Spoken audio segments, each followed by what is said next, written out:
You are listening to the J-Cut Podcast. My name is Mike Shantai, and on this podcast, I sit down with creative people and talk about their careers, their passions, and their lives. Just a quick reminder that if you haven't already, please subscribe to us on YouTube or follow us on your favorite podcasting platform.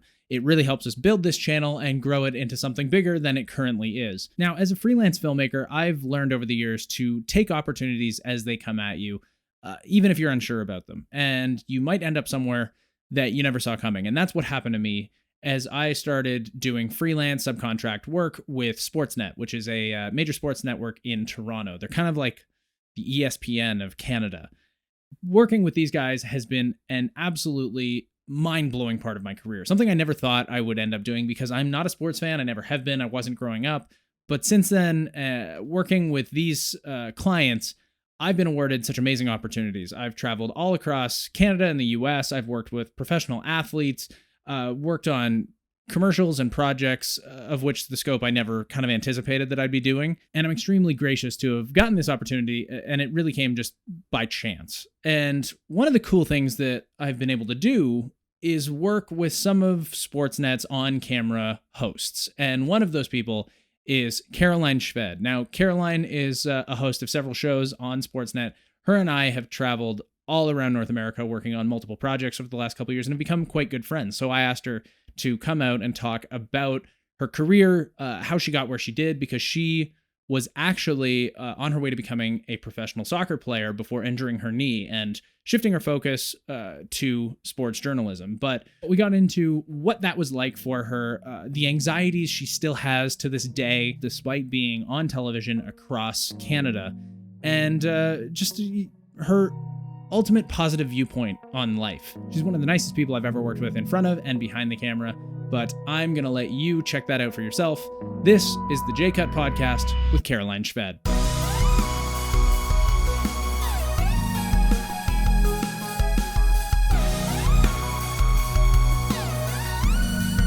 Anyway, I've started recording now, so. Hello. Okay, so this means I get super proper. Yeah, no, you don't need to be super proper, because I'm not. No F-bombs, Caroline, no F-bombs. I'll be swearing. I probably will. That's just how I speak. So. Sometimes me too, but I try not to. Yeah, you're on television, so you gotta dial it back a little bit. Mom and Dad would be like, Caroline. Anyway, you're Caroline. I am Caroline. Welcome to my dining room. Thank you. Okay, your place is super cute, by the way. Oh, thanks. You should see it when it doesn't have lights and cameras and sound equipment. The only thing that's missing here is a dog, just saying. Yeah, I don't have a backyard, though. That's okay. I don't either. Yeah, that's true. I don't have time. You don't have time. That you do need. That's the big thing. I don't have time to make sure something doesn't die when it's in my care. So it's funny because I want another dog, and sometimes I volunteer at the Humane Society, and I'm like, oh, I want to bring this one home. And I don't have time either. Thankfully, when I travel, my parents watch my dog. So I bought a plant. And yeah, we tried that. They don't last very long around here. I bought a white lily, and it's doing real well. I named her Luna. And one morning I woke up and all her leaves were like, I think I didn't water it enough, and she was drooping, and I'm like, oh my goodness, I have only had her for 3 weeks, and I killed my plant. But no, she just needed a little bit more water. But it's so hard because sometimes if you give them too much water, they die. If you don't give them enough water, they die. Yeah, dogs stop drinking when they're not thirsty anymore. I'm like, oh my goodness. They might eat themselves to death. One day when I have kids, I'm like, hopefully I do a good job. Yeah. Just put it in the bowl and eat when you're ready, kids. Cry, tell me what you need. Yeah. So you and I have worked together a lot in the past year and a half. So you are an on-camera personality at Sportsnet. Yes. I'm not going to use your... I hate the word talent. I hate when people call or describe on air as talent because... And I understand it. I'm just like, we're all talented, So whenever I'm at a shoot and they're like, okay, talent's coming, I'm just like, oh, my name's Caroline, or on-air host, or on-air personality, or the girl who's saying the line. What do you call yourself? Like, what is your title? If someone asks me, I just say I'm a host at Sportsnet. Okay, host at Sportsnet. Yeah, okay. I host a few TV shows, and I'm on camera. I would never say talent. I get cringe. I'm not talented enough for the term talent. I get such... because anxiety about it. From a perspective of behind the camera, we refer to everybody as talent because it's just like an easily encompassing term for actors or host or whatever. It's just like one of those things that has left over from 80 years ago when they started I producing totally content. understand, and I would never get mad at anyone. I'm just like, hey, I'd prefer you guys can just call me Caroline. Yeah. You know? But then you got like some AD who's never met you and doesn't know you, and they're just like talent. Like it's just easier than. Whenever I go into a shoot, though, I always go and introduce myself to everyone. And if they forget my name, that's totally cool. I'm just like, hey. Yeah, you're Caroline. pretty easy to work with. So. Oh, right back at you. We're okay. To everyone watching, we work a lot together, but Shantai's like family to me. So no, he's the best. Really. Well, like it's funny because like you grew up 5 minutes from me. Like you were in Oakville, I was in Clarkson, literally one train station over. And then we actually physically met in person in Florida. That was the first time we actually worked together and met each other was in Florida on a Sportsnet shoot when we were at All-Star. Was it All-Stars? Yeah. And I think Tampa. And I think that was your first actual shoot for Sportsnet where you were traveling somewhere. Yeah. Well, I think really aside from studio stuff, that was my first on location shoot. And, memorizing lines and not being in a controlled studio environment and working with people I don't always work with. So it was really, and that's probably my favorite part of the job is going places and meeting, new audio people or new camera guys or going and shooting in an uncontrolled environment because it's always keeping you on your toes. So that was a really cool experience for me, but I was nervous, right? Because you're just like, I hope, my producer's happy and I hope that my pitch is okay when I'm not in a controlled environment, which is something I'm crazy about. I know you're concerned about that. To everyone, whenever we're done a shoot, I'm always like, hey, Shantai, when you go back to your hotel room to hear the spot, can you make sure my pitch is okay? If not, we're gonna need to redo it. You're gonna need to ADR some lines here. But like you've been doing that now for going on a year and a half, I think, right? Yep. So we'll get back into your soccer career a little bit afterwards. But like how did you actually get in with Sportsnet? Because Jackie Redmond was doing what you do now, and she moved on and went to NHL. Yeah. So like, was it just a straight audition? Like how did you end up there? So when I first came back to Canada, we'll get back into my soccer, but I came back to Canada and I got a job as an associate producer at CBC Sports. Okay. And we covered sports and Olympics for them. So I did everything behind the camera, from writing social stories to producing videos that would go on our social platforms to running our social media accounts. So that was my role. And then as I was doing that at CBC Sports, I auditioned for a role at Toronto FC. Now, background story, my dad and I have been season ticket holders for Toronto FC since day one. So this was like a huge deal for me. It was like a spur of the moment, last minute thing that I did. And I was just like, you know what? I'm going to go for it. I don't really have any on camera experience, but I love soccer. I love this team. I know what I can do. So I went for that audition. It went really well. I got the job. So for that next year, I worked a little bit at CBC Sports as much as I could and Toronto FC. And Toronto FC was in front of the camera. I was quote unquote their social or digital host. And I hosted a show for them every Tuesday that went out on YouTube called Red Alert, which was a lot of fun. And then hosted any type of events that they had or did some interviews with the fans or players. And it was just like a dream come true because we'll go back to soccer, but it was like, okay, my soccer career ended and now I'm kind of still around it and doing another side of it. Yeah. It was really cool for me. And then I found out that the Sportsnet role opened and I went and I auditioned for it. And oh man, I think I went in for an on-camera test 3 times. 2 times or 3 times. First time was reading a script off the prompter. Now, I'd never been in a studio and I've never read off of a prompter before. Mm-hmm. So I was really nervous, but I was like, this is what I've lived for my entire life. You're put in a position to sink or swim, Yeah. Same with soccer. You're playing the number 1 team in the country, Stanford, that hasn't lost in 6 years. You sink or swim, right? Mm. And it was kind of like an adrenaline rush. I did that, came home, was told to write a script, memorize it, come back in the studio, do it again. Now that's kind of what I did with Toronto FC. So I felt comfortable to be able to do it in the studio. Completely different ball game though. And went in and I was like, I did the best I could. And for me, that was like a lot to say because usually I'm just like, okay, I could have done better with this. But I didn't really know. This was my first time doing it. I'm like, I did everything I could have. And now it's in God's hands. And if it's meant to be, it'll be. And if not, then, I just keep putting my head down and I keep working hard, no hard feelings. And a couple months later, I found out that I got the job, and it was honestly surreal. I was like, oh my goodness. And now when I go back and look at my auditions, I'm like, oh man. I think I saw your audition because I have access. I think it was uploaded onto the private Vimeo page that they send like to clients and whatnot. So I have access to that to upload stuff. And I think I like found it. I don't remember if I saw the other person, because I think it came down to you and one other person that they were. You know what? I'm not even sure. Like till this day, I'm like, I don't know. I don't care. I got it. It's not even that. It's like, it's so hard to explain.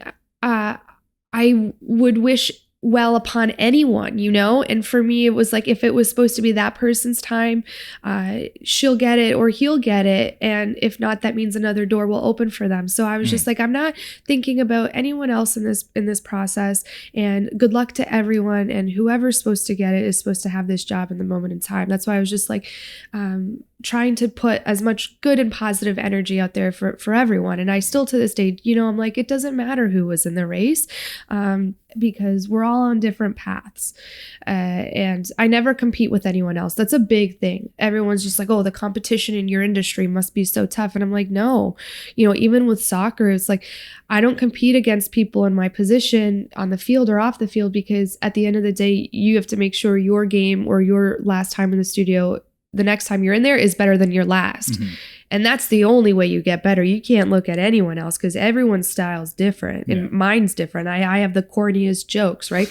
Or a lot of people might not think it's funny, but at the end of the day, I'm like, oh, that one was so me.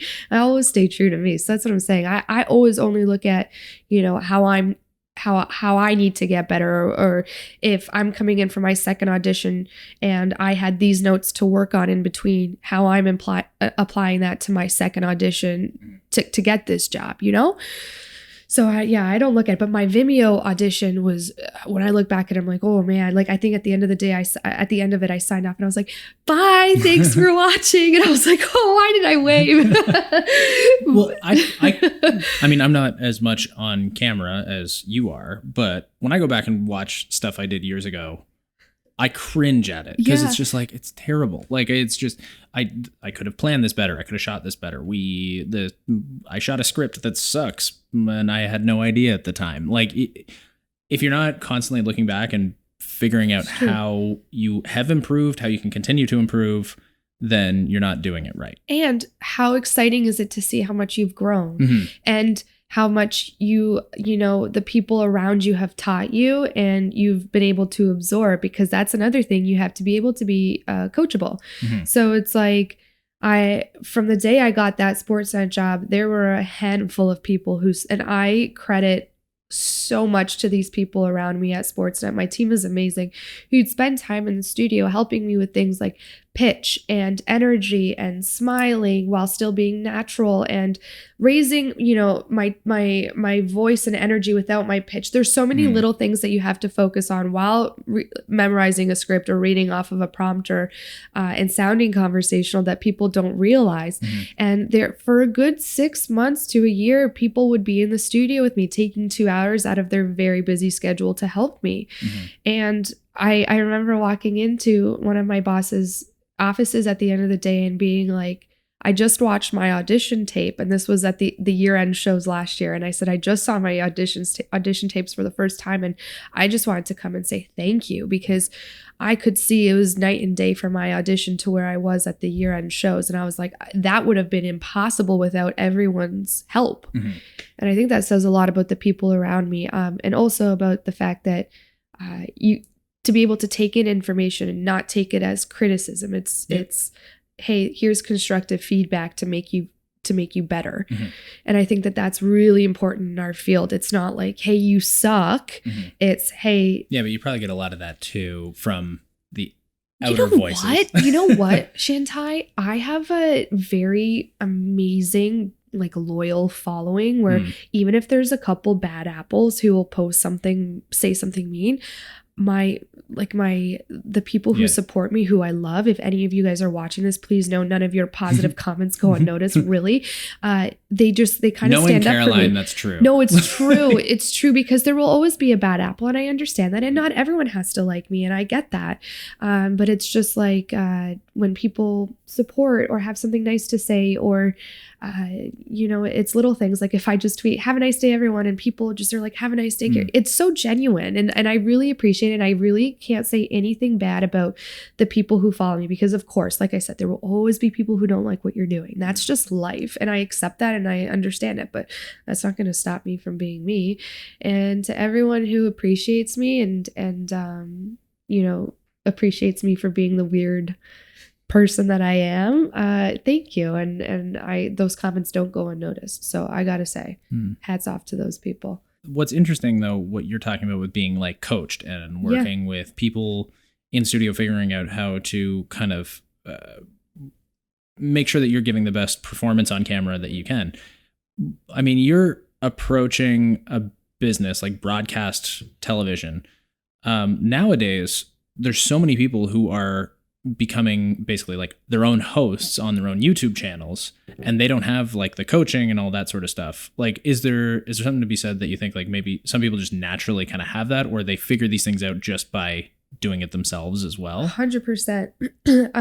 And kudos to those people too. But I also think it's two completely different environments, right? Yeah. Like YouTube, look at us here right now. This is going to go on YouTube. It's very conversational. Mm-hmm. And that also is another skill set to have, to be able to carry a conversation that's fluid and be witty on your toes, and be able to handle anything that comes at you. But in a studio, I'm essentially hosting a show that's already been prepackaged. So everything that I say, and everything that I deliver has to coincide with our plays or our misplays.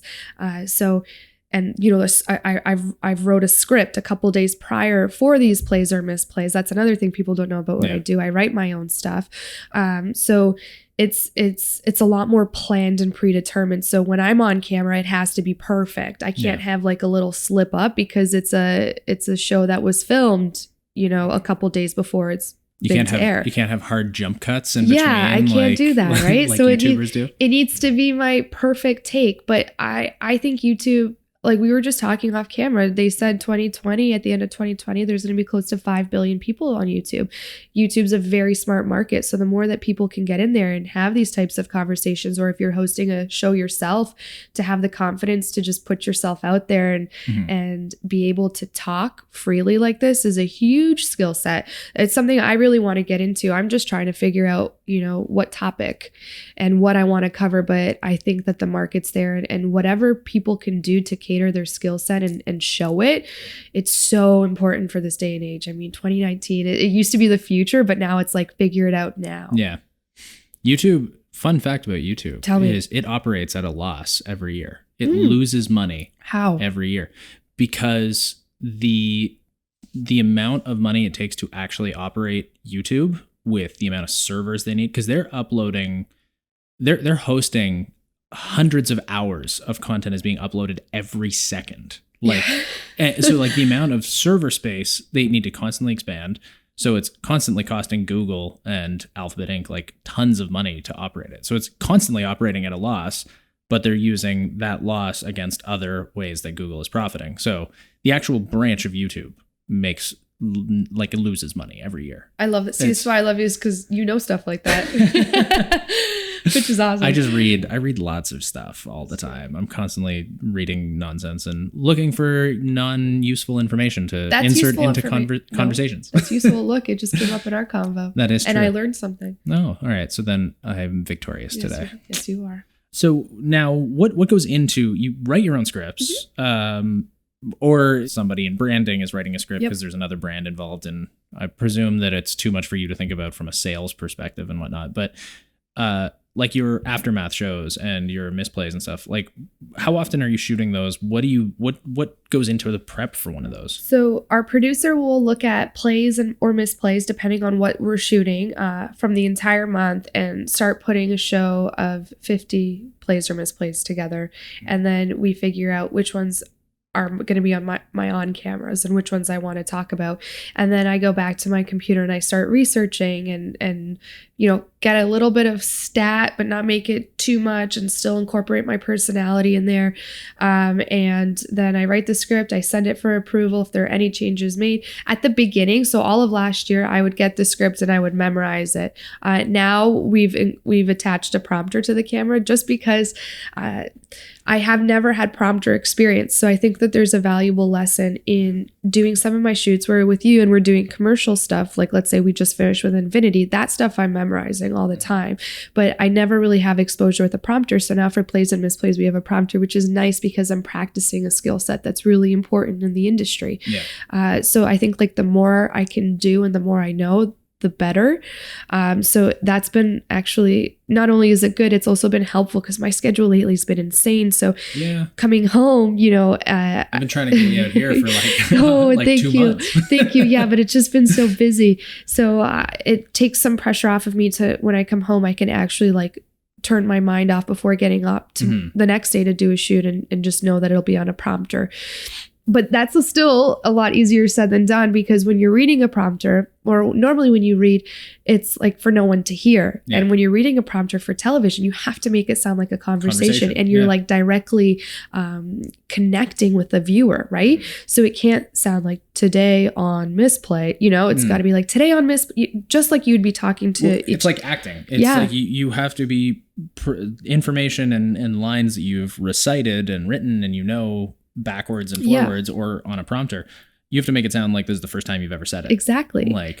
Without fucking up. Exactly. So it's a lot easier said than done. Actually going into this year, the prompter was my biggest thing that I wanted to improve on because I'd never done it. And I actually struggled with it more than memorizing. So I wanted to... Prompter works hard. Yeah, it is. I've done some like practice on camera stuff with prompter. Yeah.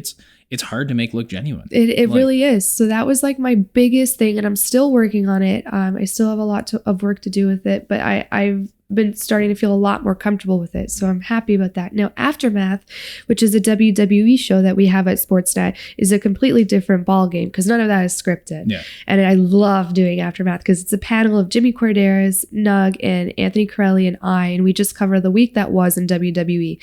And we get the day before, we just get like a rundown of each block. So the show is split up into 3 blocks. And obviously when you watch it on TV, there's a commercial in between. But it's just our topics. And then it's on us to give our 2 cents about each topic. So I'll have an IFB in my ear, which is like a little headpiece. And the producer from the control room is talking to me when to move on from each topic. So we have it in our little time frame so we don't go over. But he'll be like, okay, now you're done talking about Samoa and Joe and Ricochet, move on to this. Yeah. So then it's on me to just like fluidly transition or, ask them. I don't know how you do that though. Like hearing somebody talk and having to ignore that while still in conversation with people around you. Like that's a whack skill. I don't know how you do all this. And like, everyone has what they're good at. But to me, that's like one of my favorite parts of the job because it's just for me, it's one big conversation. And I love talking to people. I love doing the interviews, like everything we've been doing with Sportsnet and Infinity and talking to these athletes when they're in their zone and their comfort level. It's just my favorite thing to do about the job. So Aftermath is great. And it's a 30-minute show. And I'm like, I wish it was an hour because it's so much fun to host. But those are my main duties. And then anything outside of that with original branded content. So like, when companies come to us and then we produce features, Shantai, you're on board for all of those. And those are a lot of fun because those end up being on location. And I love the travel part of my job too. So as long as my parents can watch my dog, I'm there. Or your mom can come with you to Vegas. Or I was like, hey mom, you've never been to Vegas. Come on this trip. Yeah. Yeah. We partied with your mom. Yeah, my mom's the best. My mom loves you. Your mom partied way harder than I did. My mom's great. Yeah. Because they started playing Queen, I think, at the bar, and that's my mom's jam. So yeah, she had a good time. That was a fun trip. It was very so busy, fun. Very busy. What did we have, like 15 shoots in 5 days? Something absurd. It was crazy. And then go here. So everyone knows the people who shoot and produce and edit, they literally go back to the room, dump all their footage, go through it, and sometimes Shantai has like a couple hours to produce a spot. that doesn't happen as much. But you still do it. That's what we did for All-Star in San Jose. We wrapped up that shoot and I had to go to the hotel room and start cutting and send them a cut by midnight. Yeah, so you don't sleep. No. Meanwhile, all of us, it's like, it's a long day. I'm going to go to bed. Yeah, you don't know some of the long days I've had. Like, well, everything looks, every time, like, I don't know, every time I look at the spots you do, and I'm not just saying this, I text you it too. And I'm just oh man, masterpiece. We'll go on the topic of your dog for now. Okay, Cashy. Okay, so it's Cash's birthday tomorrow, June 3rd. I actually noticed that on Twitter or something. Do you have Twitter? I don't use it, but like we would be Twitter friends now. Cash's birthday is on June 30th. So I know this podcast will probably air a lot way after that. But for everyone who wants to wish Cash a happy birthday next year, it's on June 30th and he's turning 4. So this will be 4 years that I've had the little guy. And I'm so excited. And I finally got to meet him last week for the first time. And he was pretty well behaved. He was pretty well behaved. Yeah. So the thing is with Cash, sometimes he's a little apprehensive with men and I don't know his past. But he always, like, especially when there's a guy and he has like a hat, like a baseball cap and it's backwards, he doesn't like it. So I don't know what happened to him. He must, associate it with some kind of a bad memory. But I've learned that whenever you approach my dog, if you go down on the ground to his level and he will slowly come to you, that's his way of gauging, okay, I can trust this person. He's not out to get me. Where sometimes if someone like throws their hand at him for him to sniff their hand, he I think associates that person as like going to hit him and he doesn't like it.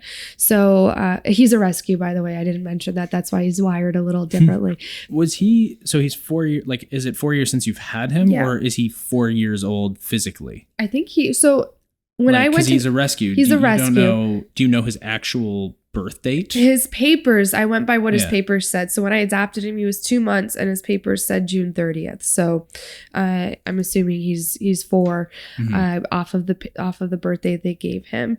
But yeah, no, I went. That feels like a very short window for him to possibly have associated potentially like abuse or whatever his But you know what, past dogs don't, they say dogs don't remember, but like they remember certain things. And Cash, like instinctually. Yeah, and Cash, it makes sense because even if it's someone with sunglasses on, and that's what the vet told me, because the vet walked in once and he had just regular glasses on and Cash was just a little puppy and he howled and would not let the vet go near him, and he was like, he's associating something with me with a bad memory. He is wired a little differently, but he's gotten a lot better. And yeah, I went into the shelter one day and I really wanted to get a senior dog.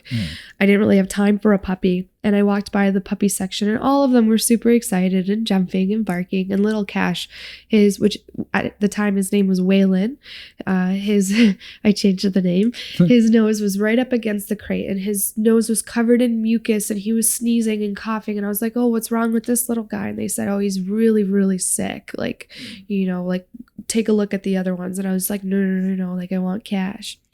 And I think he had like pneumonia, bronchitis, like all of these diseases.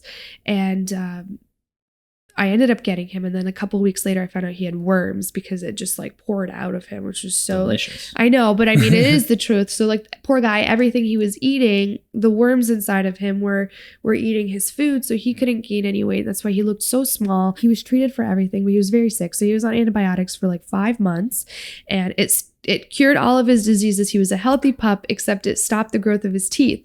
So now some of his teeth were stuck in his gums and the other ones started growing out black. So essentially his entire mouth was rotting.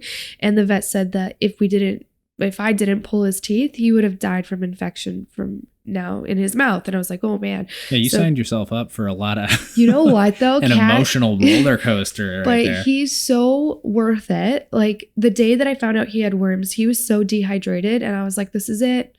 I gave him like a nice 2-week little life and at least he felt love, but like I was ready for him to go because he was just like eyes rolling back, didn't know what was going on, and he was so small. And he powered through, and that's why I love this dog so much. Is he wasn't supposed to make it, and he's been through so much, and he's here now, and he's the happiest little guy. And like whenever I'm at my parents' house, he knows I'm going to leave him there because that means I'm traveling. And whenever I'm at my parents' house, he does not leave my side, like ever. Because he's like, I don't want you to go, Mom. But the feeling is mutual. Like we have such a special bond where we don't want to be anywhere without each other. If I could travel him with Sportsnet, he would be with me on every single trip. So yeah, that's like, just like I said. He was pretty chill when when we were doing that shoot with the car and you were driving around and me and Pranch were just holding on to him. It's because you guys have good energy, because he's usually not like that. I was worried that he'd be stressed, but he was so good. I also think he reads off my energy. Like I know he's in good hands with you guys, but he was so good that shoot. I came home and I was like, oh, Cash was like A+. Superstar. A+. Yeah. So that means tomorrow on his birthday, I think I'm gonna get him like 2 cheeseburgers and a puppuccino, like those little Starbucks whipped cream shots for dogs. They have whipped cream shots. I think it's called a dogs? puppuccino. Because I don't have a dog, I don't pay attention to these sorts of things on menus. Yeah, he's gonna be spoiled tomorrow. I have to go actually to the dollar store and pick him up like it's my birthday hat. You know, he's very self-aware of this. he's probably like, damn he's it, Mom. amped on his birthday right now. Yeah, well, he should be. So, and your long-term goal, you've told me at least, is that you want to eventually open a dog shelter. Yes. Like, so that's legit. Like, that's something you want to eventually do. You know what, Shantai? If I had the money right now, it's what I would be doing. Like, one day I want to open it and call it House of Cash. Like it's going to literally be around Cashy because he's had such an amazing impact in my life. And I think a lot of people, and here's the thing, if you get a dog from a breeder, any animal from a breeder, I don't judge. Like I think every single animal deserves a good home. But when I go and volunteer at the Humane Society and I see all these dogs who don't have a home who are so good and deserve a second chance, I'm like, oh, there's so many that would like love to come home and just feel love. So that's what I want to do one day. And I went to Hawaii last year and I've never felt more at home than I was in Hawaii. So I'm like, you know what? I set a 10-year plan and I'm like, in 10 years, I want to go back to Maui and I want to open my shelter there. And I want to do it like an Airbnb. So, you know, have a nice property or whatever, and people can stay. But when they come, they can be, for all those animal people, they can come and spend time with animals that have been saved or rescued. And that's exactly what we did in Maui. So it was like, I was around dogs and cats and roosters and, you know, like big tortoise. Like it was just like the most amazing trip for someone like me. And I know I'm not the only crazy animal person out there. So I gave myself a 10-year timeline. I opened another savings account. So whenever I have some room financially, I throw that money into that savings account.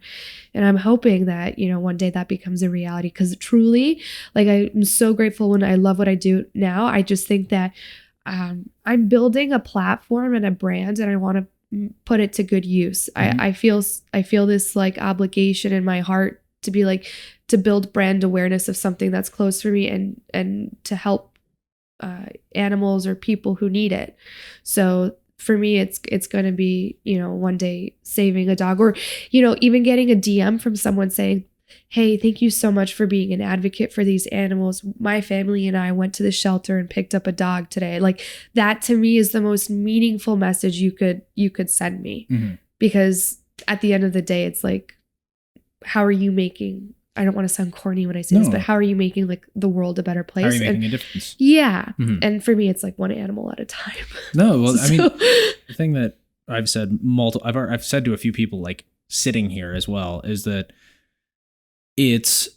what we do as creatives or media people or filmmakers or on television is important, but we're not saving lives. Like this is a very, like we're entertainers for like pretty much first and foremost. And while entertainment is important, is it the most important thing in the world? No. But how can you take something you're passionate about today, like entertainment or news or broadcasting or art or whatever, and how do you use that to have a positive effect on the world in whatever capacity you feel you can, at least? So totally great. And there was this one day I left the Humane Society and I called my mom just bawling my eyes out because there was this dog there, Butter. And I fell in love with her. And if I had the time for her, I would have got her without even hesitating. But she like, I connected with her so much that when I left, I just was literally like bawling my eyes out. My mom's like, "Are you okay?" And I'm just like, I have such a hard time leaving there sometimes. And this is, first of all, everyone at the Toronto Humane Society are angels because they work with these animals who need a lot more work than people understand. And they're incredible people, but sometimes leaving there knowing that these dogs need a home and sometimes looking at their sad faces, it's so hard for me. And that's where I come home and I'm like, even if I post an Instagram story about a dog that needs to be adopted, or, you know, throw out Cashie's images when he was in the shelter, it may not feel like I'm doing enough, but then it's like when I get those messages hearing that people are listening to what I'm saying, it means the most. Like it will make my day better. And, you know, list off of everything that I've done in my life, whatever. It's those messages that mean the most. Cause I'm like, now a dog has literally gone from a cage and God knows what through his life. And now he's at home with a family and feeling love. And at the end of the day, that's the most important thing. And the same thing goes with actual human beings. Like whatever we can do. And that's what I was saying. Any one of us with a platform, whatever it is that we're passionate about, if we can make a difference in that regard, I think that's what our social media and voice should be doing when we're outside of work as much as possible. But that's easier said than done too, because our schedules are insane, right? Of course. And we also have to consistently look out for number one as well. Like if we want to actually make a difference, we got to make sure that we're 100% fed and surviving. Do you have problems with social media though? You know what?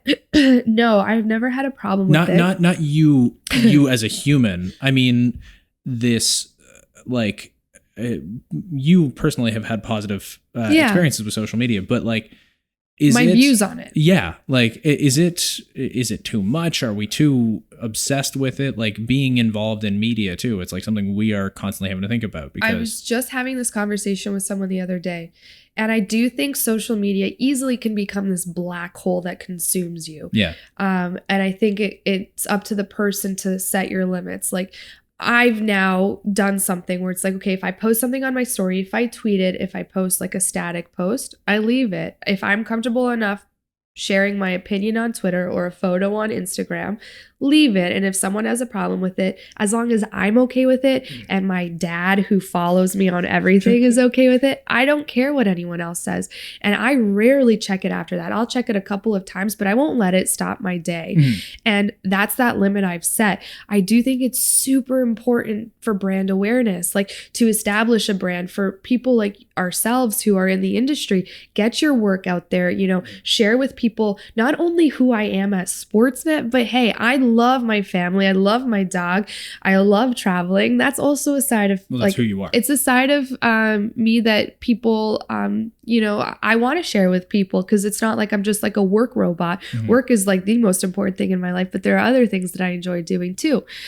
So I think it's very important to, you know, for your brand awareness, but at the same time, if someone doesn't like sharing it, they shouldn't have to. I share stuff because I personally want to and I like to and I enjoy it. So it's coming from a genuine place, but I'm also not obsessed with it. And I think it's like drawing that fine line. Because that's the thing. There's so much like social media obsession. Yeah. And it's insane. Like the amount of time people are glued to their phones or posting stuff and are concerned about, like, I mean, I love my mom, but like she'll ask me like why I didn't like a photo of hers. And it's like, because I'm not looking at it. Yeah. No, you know what though? Also, I don't give a shit. That's the scary, you know, my friends and I, we've been victim to it too, where we're like, oh, okay, this person didn't like our photo. Are they mad at us? And unfortunately, that's like a thing that is in our day and age. And I feel, can you hear that? Oh yeah. You want me to wait? No, I mean, it's fine. It's just, we're not in a soundproof studio. We got,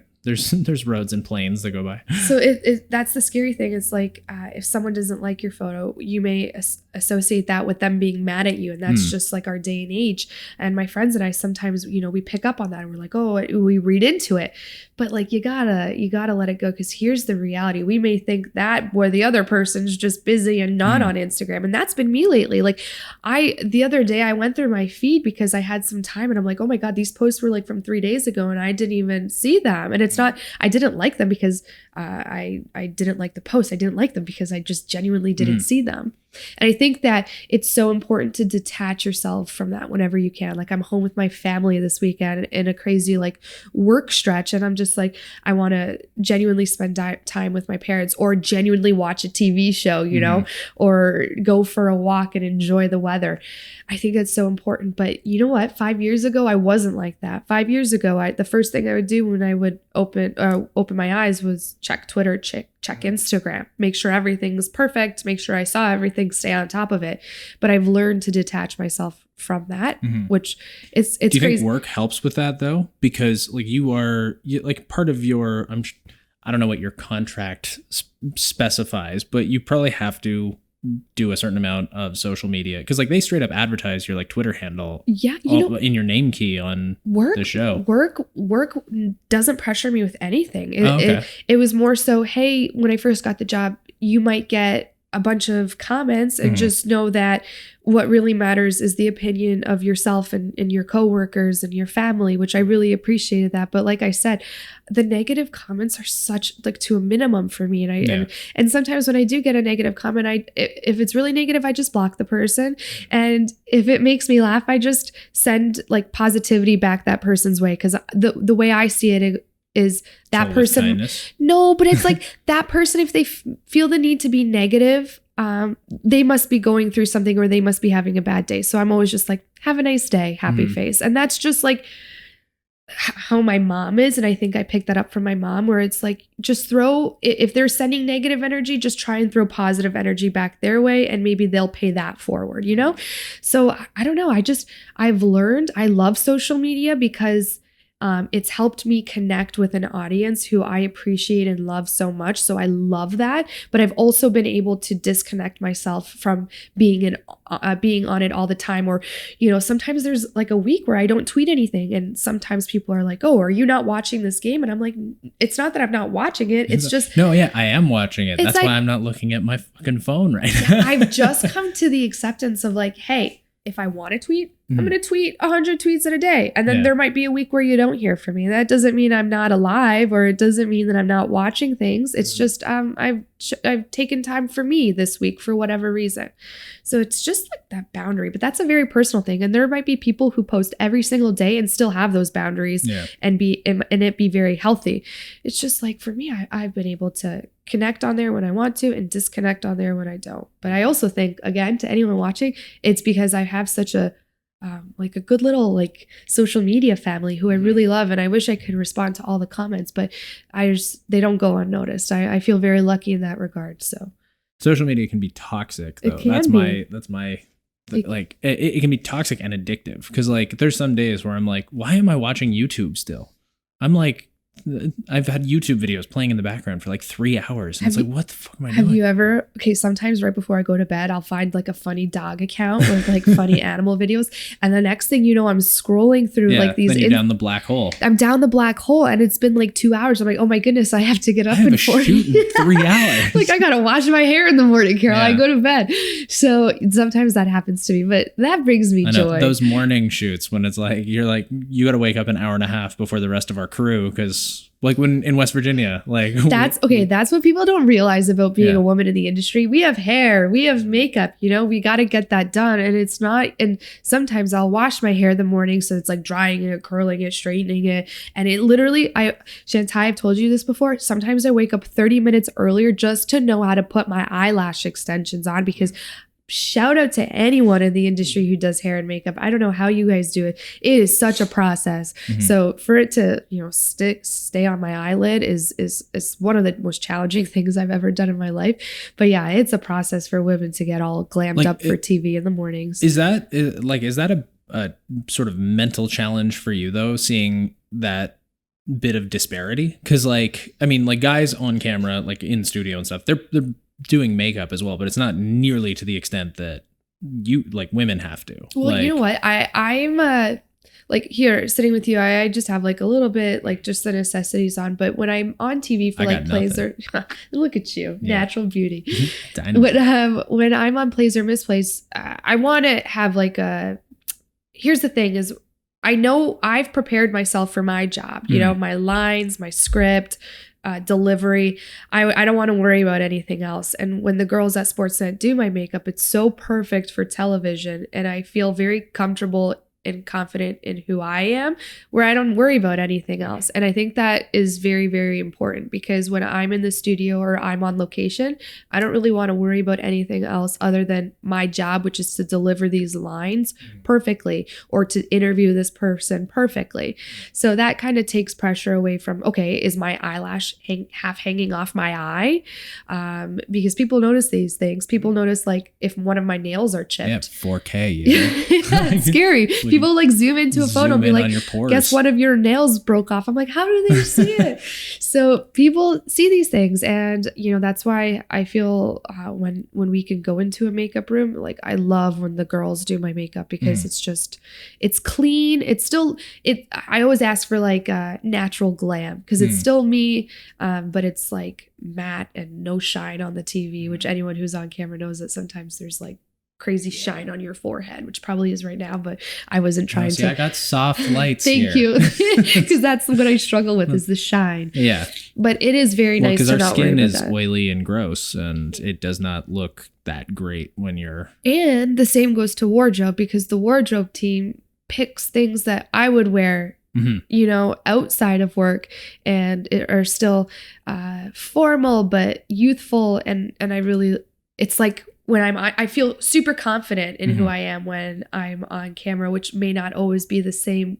I'm always not super confident when I'm off camera, which people don't realize about me. They probably think I'm like the most confident person in the world. And that's who I am when I would be on the soccer field or in studio, but that's like not always who I am. So when all those things come together, it helps me be the best version in that studio, if that makes sense.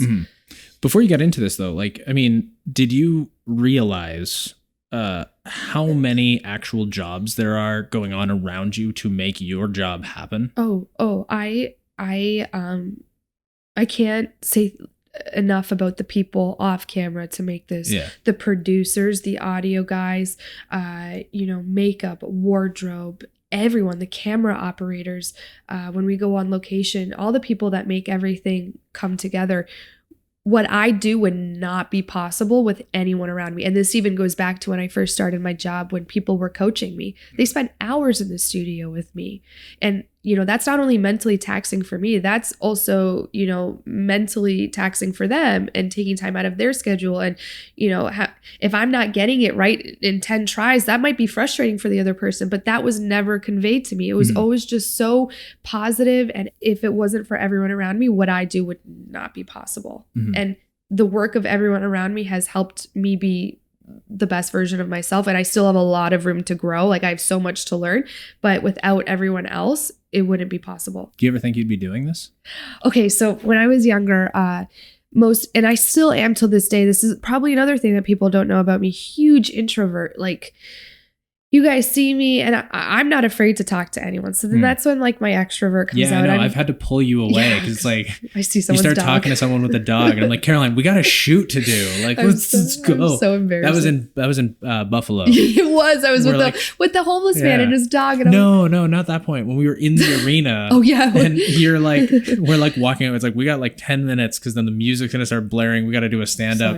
And then you're like talking to the woman behind the counter because you just overheard like Humane Society or something. And I'm like, Caroline, we need to go. We got like 8 minutes. I apologize. But when I was younger, you would never catch me doing that. I was so afraid to talk to people or to anyone that when I wanted pizza, my mom would be like, Caroline, the only way we're getting pizza is if you order it on the phone. She tried to get me out of my shell and I wouldn't. So I wouldn't eat pizza. And anyone who knows me knows I love pizza. I love pizza. So that was like heartbreaking to me. But it wasn't up until third year. So up until third year university, I didn't really talk to anyone. You know, I talked to my teammates and I tried to be as social as I could. I didn't really go out. I didn't even wear makeup. I was just like I had a shell and I was comfortable within it. And it wasn't until my knee surgery. And I think this is why I'm so grateful for that process, because it forced me to be someone that I'd never been before outside of soccer.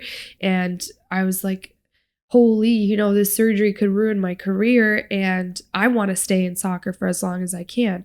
So what do I do? And I was like, sports broadcasting. Mhm. And to anyone who heard that, I'd probably been like, you don't talk to anyone. But I got out of my shell, and now I will talk to anyone. And I love talking to people, but there will be times where all I want to do is come home and read a book. That's all I did in school was be at the library. At my recess, I'd be doing homework because I knew I'd come home and go to soccer practice. So I just like to read my books or hang out with my dog.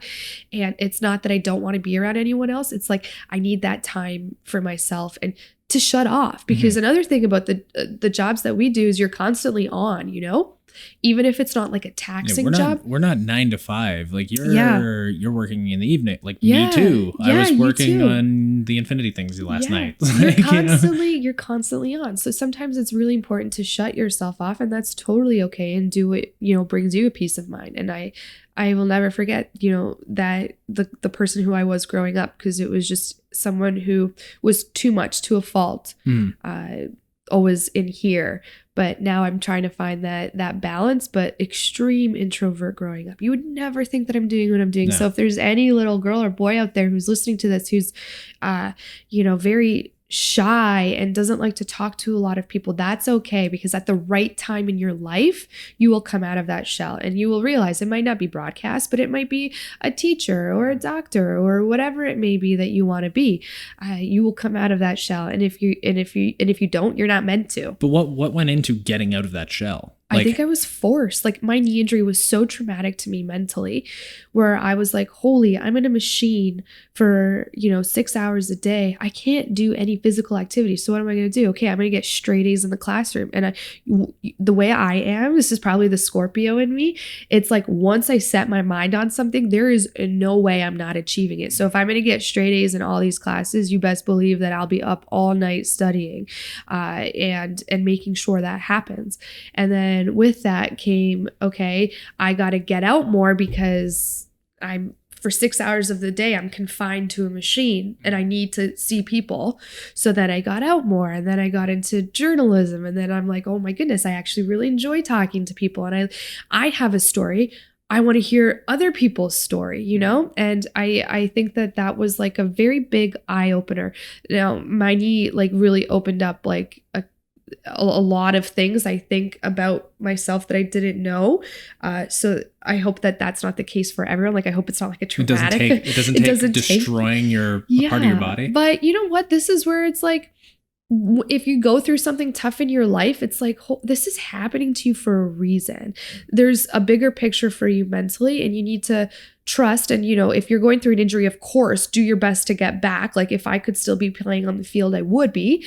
But if it doesn't work out, there's something different for you to be doing, and understanding that you'll be okay. And hey, you're actually going to find even more joy in something else down the road is what's exciting. You may not know, but that's what that saying is. It's like, God closes a door, but he may open a window. Yeah. Go check out the window. So your injury, because we've talked extensively about this now. You were sort of on your way to almost becoming a pro soccer player. Yeah. That's kind of where your career was going in your late teens. It's so hard for me to admit. I would have loved to. I was always the hardest person on myself, so I never want to assume that, but that would have been my goal. Mm-hmm. I was on the junior national team. I went to the U17 World Cup, probably the coolest experience of my life. I remember the opening game against New Zealand. There was about, I think, almost 15,000 people there. And I was, I think, 16, 17 years old, or 16. So I was like, this is unbelievable. I played and I started every match, and that was a huge achievement for me. And so you were 16 playing in front of that many people. Mm-hmm. And you didn't start playing soccer till you were 10. And 10, yeah. So that's 6 years is not a long time to go from start playing soccer to playing in front of tens of thousands of people. Yeah, we can start back there. On the opposite ass end of the planet. So it's funny. I grew up playing or competing in gymnastics. And one day I'm like, I don't want to do this anymore. I don't find any joy in it. It broke my parents' heart. And I was just like, my parents were always like, okay, you don't have to do this, but you need to be playing some kind of sport. I also had a lot of energy, so it was probably healthy for them for me to get out of the house and exert it. Go do something. Yeah. You know? So my dad ran marathons at the time, and I loved hanging out with my dad. So I was like, Dad, can I come watch you run around the track like any other normal? Who else wants to do that? I don't know. Well, I mean, you weren't ordering pizzas, so Dad, can I watch you run around the track? So he's like, of course. He brought me, and actually, in the middle of that specific track was a big field and kids were playing soccer. And I was like, oh man, I want to play that. And my dad was thrilled because my dad played soccer in Poland when he was young and he was very good. So he's like, okay, let's. Well, they're also, your parents are both Polish, yeah. And European people love soccer. So all we grew up watching was European sports. Yeah. It wasn't your typical North American sports. It was very much tailored to what's popular in Europe. So volleyball, track, soccer, etc.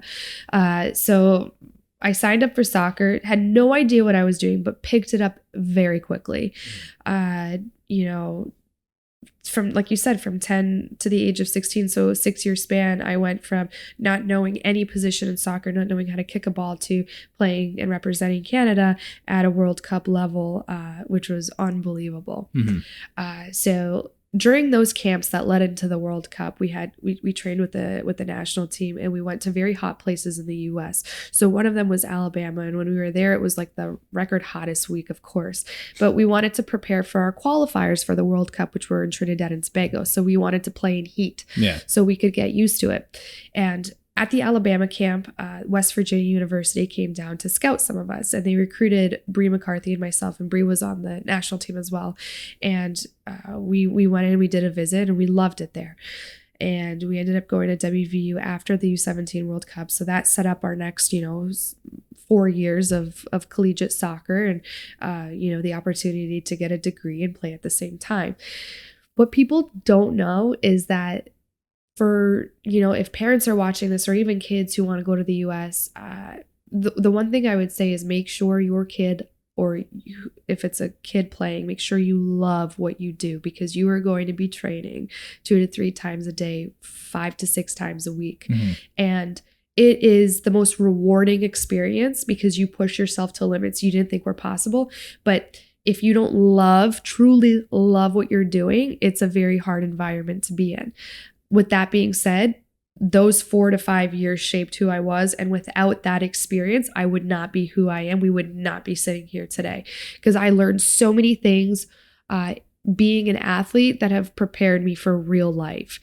Time management, dealing with injury, pressure, how to communicate with coaches, how to communicate with your teammates, being independent. There are so many things. During like my collegiate year, I came in and I wasn't supposed to start. I wasn't supposed to play. And And this is your first year at West Virginia University. And I ended up playing and starting every single game in my collegiate career. And that was this is the thing about me. It's like, a lot of positions I've been in life, it's kind of like, okay, people had like low expectations, and then I exceeded them. Like I almost take that as a challenge. Like I knew I wasn't supposed to play and start. I worked. You're like, screw you, I'm gonna do this anyway.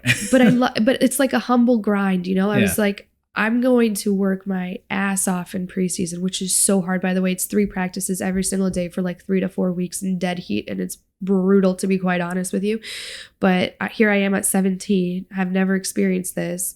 And I was like, I'm going to when we play Ohio State, that was our first game of my freshman year. I'm going to be on that field starting. I'm going to play my heart out. And that's what I did. And it's like, I almost appreciated it coming in as the underdog, because it's like, I don't really have much to lose. They don't expect me to be, the best player on the pitch, but hey, I'm going to come in as an underdog, prove myself, and be on that field. And that's super rewarding for me because I proved people wrong. And it's not that they didn't have faith in me. It's just like, that was just the way it is. It's a very competitive sport. There's 2 to 3 players for each position. So I was very proud of myself in that regard, but could have done a better job of having a life off the field, because then the crazy Caroline in me was like, okay, I finally got my starting position. I'm 17 and I'm playing for WVU top 10 team in the country at center midfield.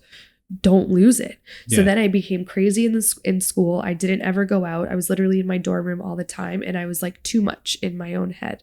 But that's something that I learned in time. You know, I was still like a child, so I didn't understand. And for me, soccer was my life, so nothing else mattered. I didn't care about anything else but my sport. And then I eventually, like third year of university, understood the balance. And did a lot better of being able to manage my life and my soccer. And but that's also when my knee injury happened. So I remember this game. It was against Seton Hall, and it was all I did was I was touching and dropping. So I was touching a girl, so I knew where she was, and I just turned, like the ball was coming to me, and I just turned her. And as I turned her, so I turned with my left leg, my right leg was planted in the ground. And as I did the shift over, I felt stuff crack off in my knee. And I was like, oh, that's not good. I don't think that's good.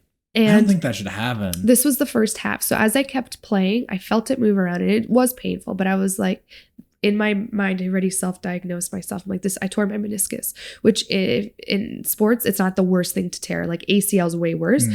This in my mind, it was like, okay, tore my meniscus, totally cool. Finish this game, go get an MRI. It'll be like a 3 to 4 week rehab process, and I'll be back on the field, no problem. I like to think that this is like you turned, your knee goes, and then you're just like, it's fine. I tore my meniscus. Like, and you've analyzed this all just in between. Shit's high. I'm crazy. I'm actually clinically insane when it comes to this stuff. So I was like 4 weeks out, no problem. But as I was running, I didn't know this at the time, but now my cartilage, because that's what happened, my cartilage broke off. It was getting stuck, and when it got stuck in between my ligaments, my knee would lock, and it would lock straight. So I'd like run. Because imagine like you're running, your knees are bending, and then all of a sudden one leg goes like this, it locks, and I would fall. And I'm like, okay, still sign of the meniscus. I'm like, no problem.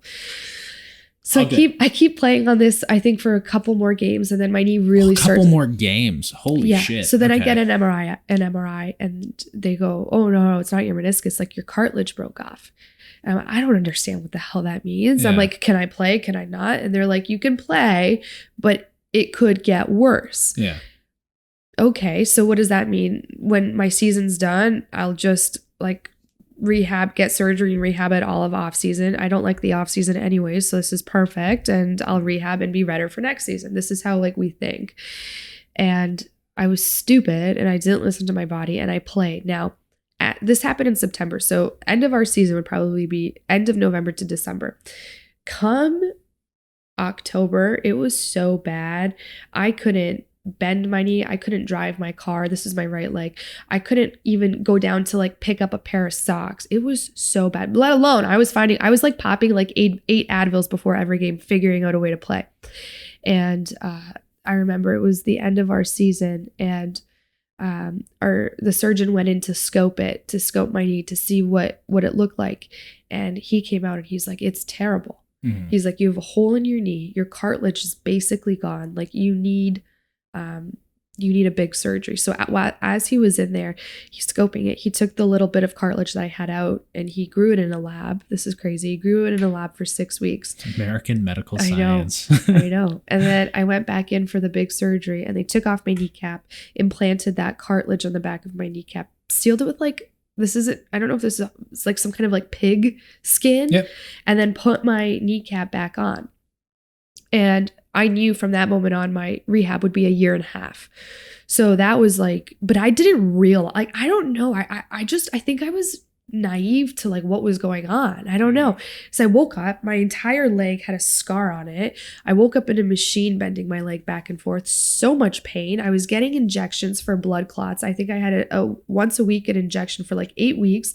My leg was in a machine for 6 hours a day for 8 weeks, which was the worst time of my life.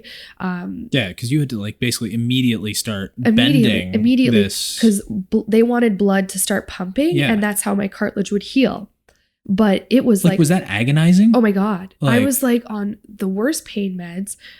And like, imagine your leg is cut open. Okay. Your kneecap was just taken off your body. And then you literally right after put it back on, and they're like, start bending the thing.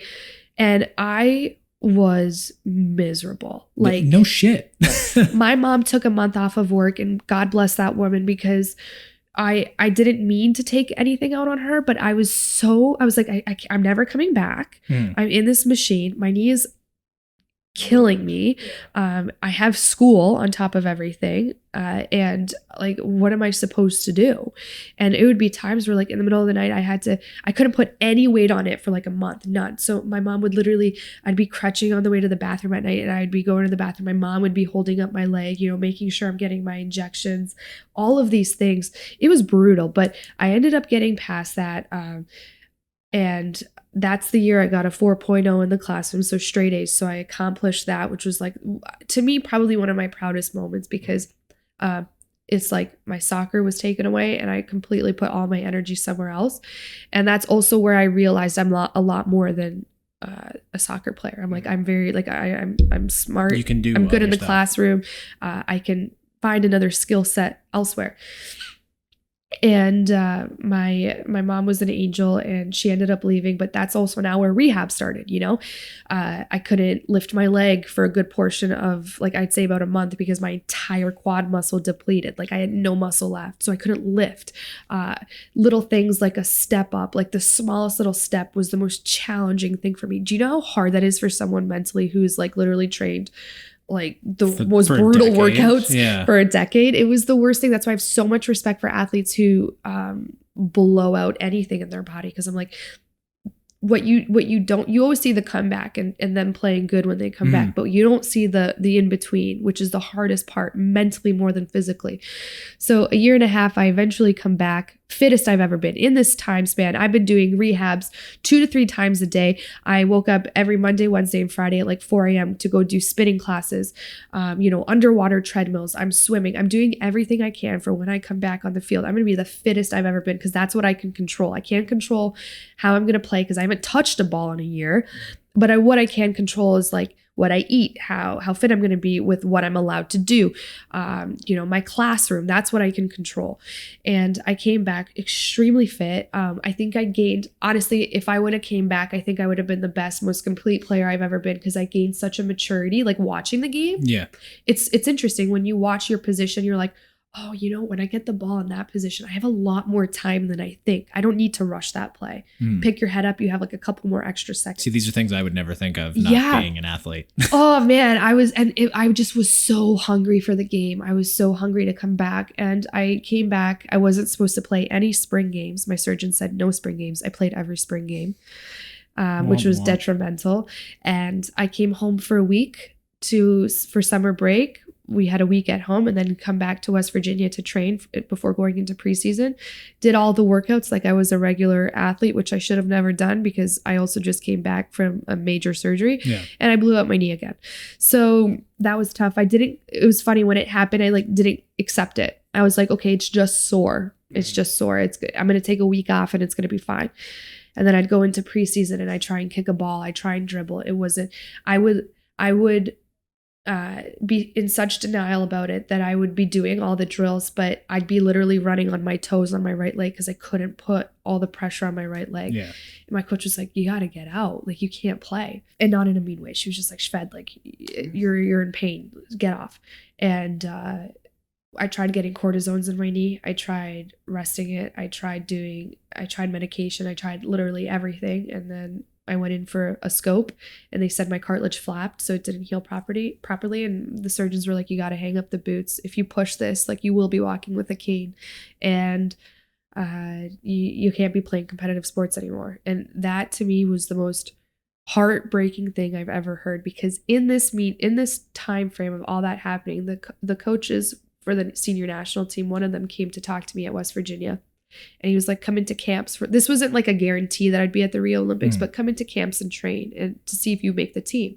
I'm like, oh man, I'm at 60% right now. I'm not going into a camp unless I'm 100, because that's my goal, is to be on the Olympic team. And I don't want someone to see me where I'm not 100. Were you actually at like 30% and you were just claiming you were at 60%? Because that sounds more like... I was at 60%, but no contact. Yeah. So I was like, I also don't want to go into it. And they're like, no, we understand. You'll come into camp and you will be no contact. I'm like, no, I don't want anyone to see. This is also where I'm crazy. I want to be freaking, if I'm going into a national camp, to go to my dreams, to go to the Olympics, I want you to see the best player that I am. Like, you guys need to give me a little bit more time. Yeah. Then I ended up blowing out my knee, and I knew this was never going to happen. And I had a junior World Cup under my belt, but I wanted a senior World Cup. I wanted a senior Olympics. I wanted, this is what I love doing. And I may have not been the fastest or strongest player on the field, but one thing I was really smart. I was a quick thinker. And I was like, I want to go out there. And still to this day, I have a hard time watching women's soccer because I'm like, I could be there, but it's water under the bridge. And that day I found out I couldn't play. It wasn't just WVU. It was Canada. It was WVU. It's this year and a half that I literally spent crying almost every day, outside of rehab, during rehab, whatever. And I didn't come back. Like, I was like, oh, you didn't do enough. You didn't listen to your body. You didn't do enough. Like, I mentioned this the last time we were talking about this, like, I failed. And that sat with me for a long time, Shantai. Like, there was times, and this is stuff I didn't mention in the other spot. It's like, I would call my dad inside my closet because I didn't want my roommates to hear, and I would just howl, cry. Like, I couldn't come to terms with it. And I think it had to have been so hard for my dad. My mom and I are best friends, but my dad's my soccer guy, So it was probably so hard for him. All he would say, it's okay, messy. He would call me messy because my room was never clean when I was little. So since I was like 5, he's called me messy. He's like, it's okay, mess. It's okay. And I guarantee you, when that guy probably hung up his phone, he started crying. Or there would be times where I would wake up in the middle of the night screaming. I just had like night terrors. I just went into this real big depression. And this is where I think my anxiety started. And it's never gone away. Because it was like now...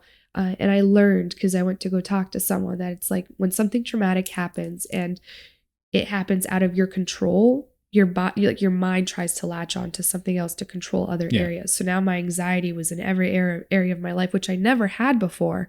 I would always put pressure on myself, but come on, we all do. Yeah. And I would always have like a little more extra stress, but never this bad. And now, like literally the last month or so, my anxiety has calmed down because I'm working on it.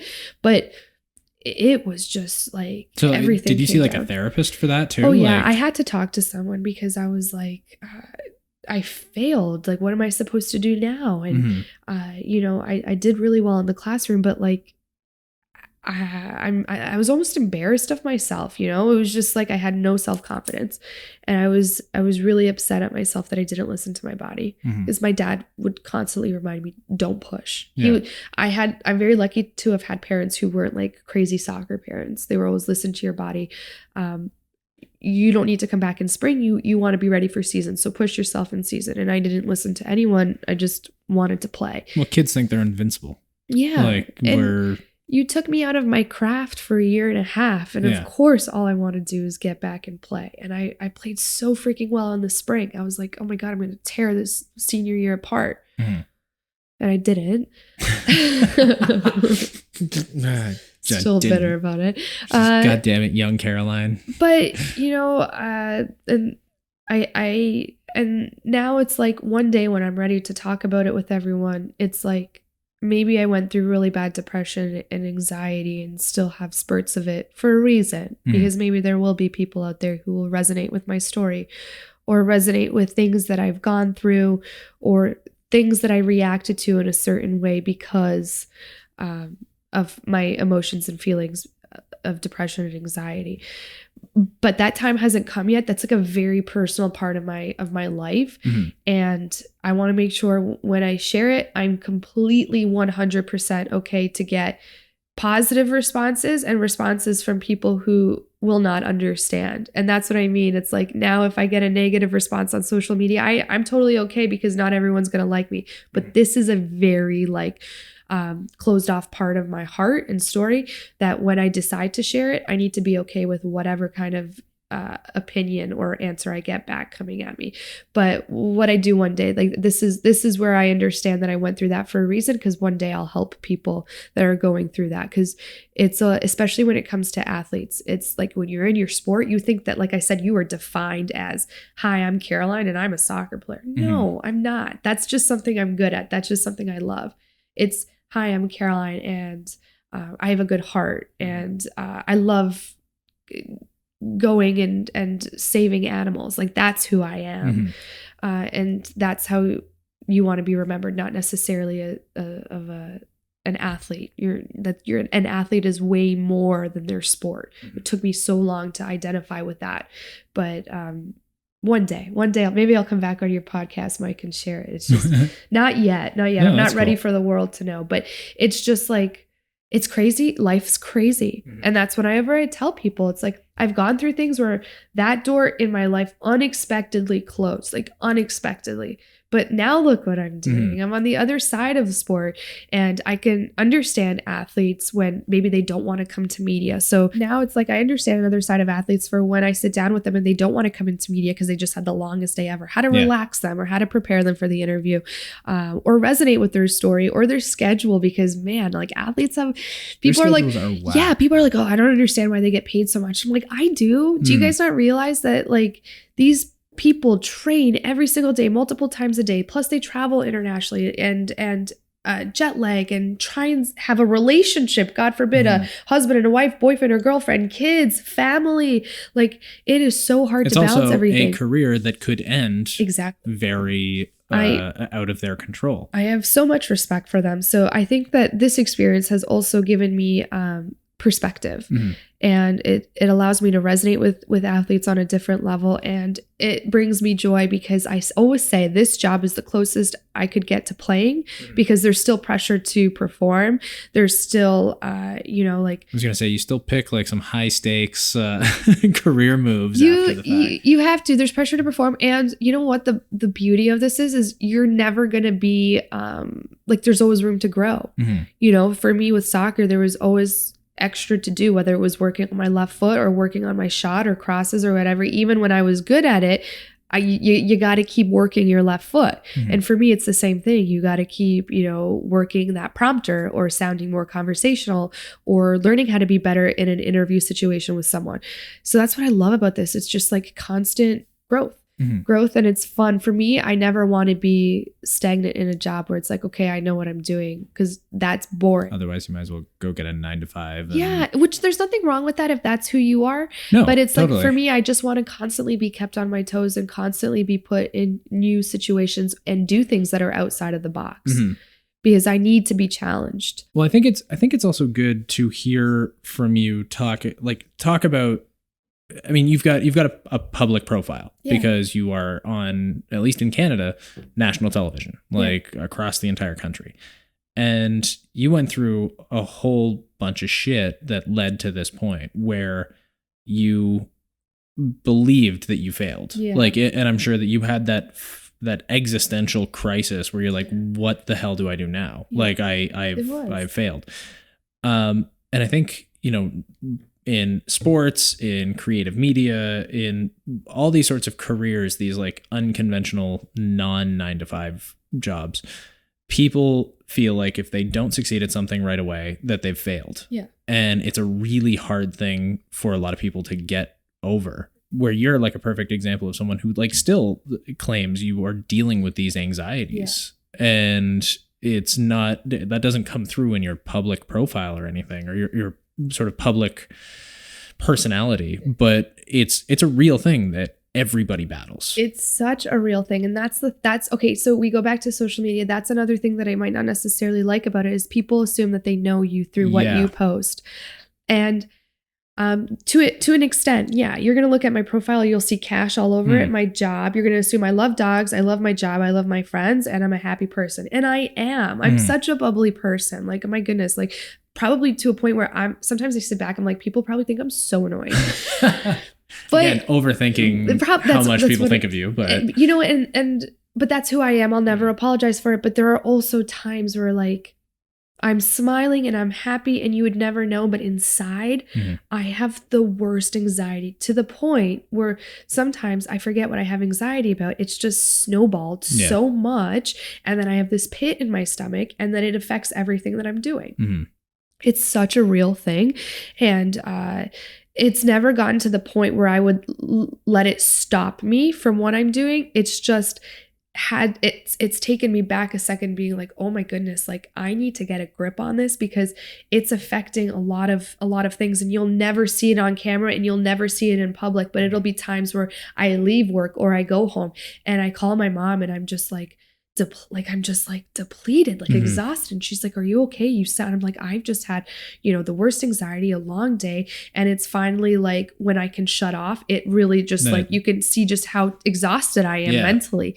And sometimes I say the worst, it's very exhausting being in my head because it's overthinking. It's, someone could walk by and they could be having a bad day, and I somehow associate that I did something. I must have said something to have made them mad, where they could have just been mad that their alarm clock didn't go off in the morning. Yeah. Do you know what I mean? That's where my anxiety, I've like needed to take a step back and be like, whoa, Caroline, like if someone's mad at you, they'll probably come and confront you. I don't know what I would have done to make them mad, but I'm like, that's where you just need to chill out. And hey, if you have a bad day in the studio, that's okay. People have bad days. It's just kind of like, now I've been saying these positive affirmations to just be like, you're okay, and whatever happens, you've dealt with a shitty hand in life before, you can deal with it again. You have the tools.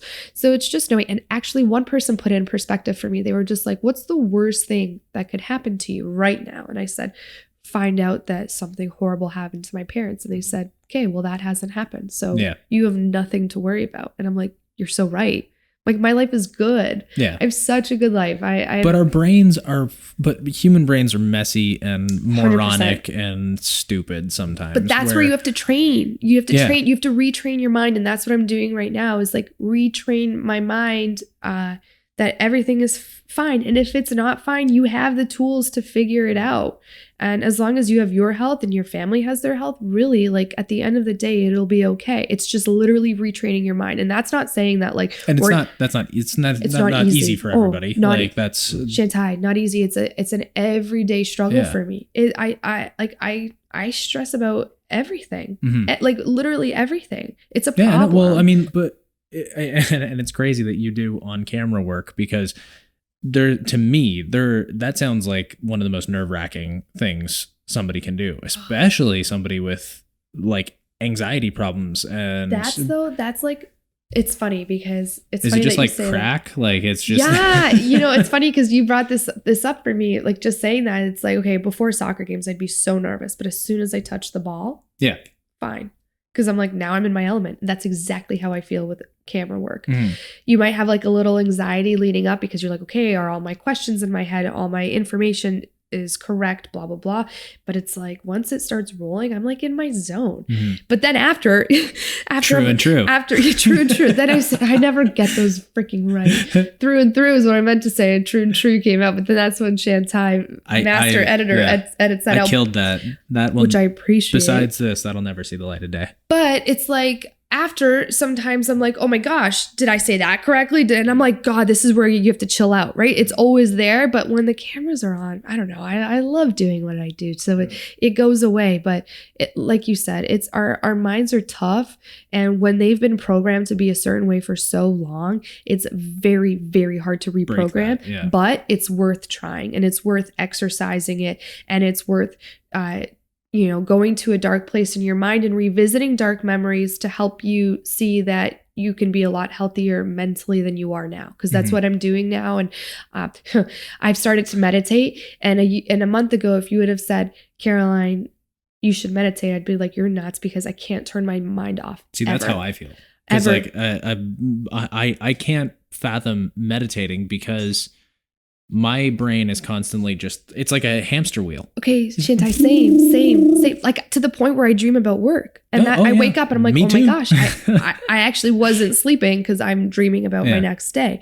I've taken time, 15 to 20 minutes a day, to just like calm my brain and be in the now. And I can't tell you, I'd say there's this past month, there'd been like 2 days where I had spurts of anxiety. Other than that, I feel so good. I feel so good because it's like, be in the present, be in the now. Someone asked me the other day, where do you see yourself in 10 years? And I'm like, I'm not thinking about 10 years from now, because guess what? Maui. Yeah, dogs. Well, for sure. That's there. But it's like, I'm not really thinking about that, because 10 years ago, if you asked me for a 10-year plan, I'd have every single year planned out. Day I would, because I'm like that. But shit doesn't play out like that. When you plan for tomorrow, God laughs at Yeah. you, right? Like it doesn't work like that. So 10 years from now, of course, I would love to be doing something in this industry. I don't know where it's going to be, but right now I'm focused on being better, learning more, being the best interviewer that I can be, the best host that I can be. And whatever is going to come my way in the next 10 years is going to come to me for a reason, and it'll be my choice to accept that path or not. And that's my perspective right now. It's just learning and growing and educating myself and living life and having fun and trying to maintain balance. But I think that needs to be what part of anyone's 10-year plan has to be as well. Like in 10 years, I want to be learning and growing, and you can't, if you hit that that plateau, then I think you got to start finding something else to do. Because like for me, I never want to stop learning and growing and doing cool stuff and living life. And I think that's why people like you and I can't go lock ourselves up and do like a 9-to-5 job. Yeah. Like my dad isn't like 9-to-5 person. Yeah. He wants to go in, do his job and wrap up at the end of the day, where I can't do that. Like I'm not wired like that. I want to be constantly doing shit, and that's cool if it works for anybody else who wants to do that. But yeah, like that would be my 10-year plan is whatever I'm doing at that point. I want to be growing and learning and expanding, because I got one life and I might as well just do the best with it. Exactly. And that's the thing that I've learned is have a goal, but detach yourself from the outcome. So my goal is to continue being a happy person in what I do, but I may have detached the outcome of where it might be and who I'm working for. Do you know what I mean? Because it's crazy, because you hear of these people who are like, I want to be an actor. And then like 10 years later, you read about them not being an actor, but they have like a hit series on YouTube where they train dogs. Do you know what I mean? And they're making tons of money off of YouTube. And I'm like, this is where you just got to trust the process, do what you're doing right now. If you're happy, work hard, and who knows what's going to come your way. And then at that point, it's your decision. Do you want to go on path 1 or path 2 or stay where you are? That's up to you. But it's just like detaching yourself from that outcome and being okay with where you are now, working hard, putting your head down to, grow and get to those paths, but just enjoying the moment. Because like you said, life's too short. Life's too short to be so critical and down. And if you're in a situation that makes you that unhappy, hey, guess what? You have the choice and you have the ability to move on from it. You do. You're not stuck. You're not. And if you love what you're doing, keep doing it. And one day, you're naturally going to progress. I've completely got away from the 10-year, 5-year plan, because that was me a long time ago. And I think that's a big reason why I felt like I failed. And I never want to feel that way again, because I look back on it and I'm like, I was a beast in that rehab room. I don't know how my body did what it did to get back, because I worked so hard. And now I look back at it and I'm like, I'm proud of that version of who I was. And it's helped me be who I am now, because if you give me a task of like, let's say 6 shoots in one day, it's not going to be easy. And I'm probably going to be dead at the end of it. But I will do those 6 shoots 100%. And I will make sure the job gets done. So that's what that taught me. But it also taught me to detach myself from the outcome, because you're not always going to get what you want in life. But hey, guess what? When you don't get what you want, something else might happen for you. And that's what you're meant to do. And that's like a beautiful thing, I think. Life. Life. Shit, we got real there. Yeah. Sorry. No, hey, dude. My freaking story always goes there. I'm sorry. This is not going to be like a happy podcast. No, it's perfectly happy. You guys so like depressing. You went from like, near pro soccer career to like potential, like permanently damaging your leg and not being able to follow a career you want, like you had set out for yourself. And now you're doing something that is like super cool that so few people get to do in their lives. You get to travel, you work with professional athletes, you are on television across the country. Like you're in a really unique, interesting place. And you're 26, 27. My job is amazing. My life is amazing. And this is sometimes okay. And you have anxiety. To anyone, I mean, it's sometimes so hard to understand, because I'm like, shit, I have an amazing job. I have such a good family who like I get so lucky to be born into it? The best friends, like an independent life, the best dog in the world. Why do I have anxiety? And then that's another thing I feel guilty about. Then you start getting anxiety about having anxiety. And then I'm like, I feel so guilty because what do I have to complain about? And but that's I don't think anyone should have or be upset with themselves for having anxiety or having depression when on the surface all the other circumstances around them seem positive, because our brains are just not logical. Like they're chemicals. But that's where it comes to retraining my mind, because I'm like, okay, the day I actually have truly something to worry about, then I won't question my anxiety. But right now, Caroline, like, look at it in perspective. You're healthy, your family's healthy, you have a great job, you're happy, and it's learning to, like, even when you have a long day, don't think about how long it was. Think about, look at what I just look what we just accomplished together as a team, and go home, and you might need like a 15-minute power nap, but take it and go outside, walk with your dog, be around people. That's what I've really learned, is to retrain that part of my brain. And it's not like every day I'm this like ball of anxiety. Or like ball of happiness. Yeah. It's not every day, and there are struggles. And it's just like, even when I feel my anxiety coming on, I quickly in my mind now try and shift that to like a positive feeling or a positive memory. And it doesn't always work that way, but anxiety is a tough thing. And it's just like understanding. And I don't mean to bring it back to anxiety. It was just such a big part of my life, like really big part of my life. And that people don't think that. It's funny, once I said, I had such bad anxiety this day, and someone's like, you have anxiety? And that's why I also don't share it with people, because people would probably like, what does she have to have anxiety about? I'm like, you guys don't know the half of it. You see me as this confident person on air. Well, again, you've got this public, because that's with social media, we have these curated. I mean, that's why social media causes depression too. Is because it makes everybody else look like they are living a perfect life, like they're vacationing, or they're putting up like, look at all this cool shit I'm doing. And then you're like, why isn't that happening for me? And then you're putting up like Instagram photos that make it seem like your days, and it's just everybody's doing that. It's just like, exactly. People see me on Instagram or TV as fun and bubbly, and I am, but I'm not. You're also a human. And I'm like not always very confident in my everyday life, and I have struggles, and people don't see that. And I do sometimes share like the infinity spot where I got vulnerable. That was tough. Or there was one thing I posted about anxiety, and eventually I'll get more into it. But it's like being okay with being vulnerable, and I think that's a big. It's a next step for me. It's tough. It is tough when you're sharing that with the world. But eventually I'll come to terms with, hey, it's okay to be vulnerable because someone can benefit from your message. But seeing someone on TV, seeing someone on social media, it doesn't always mean that you have them completely figured out. No. There's so many more layers to someone. And I am a confident person on air. I love what I do. I'm so happy. But that's not like someone every single day. Yeah. And people need to realize that, it's.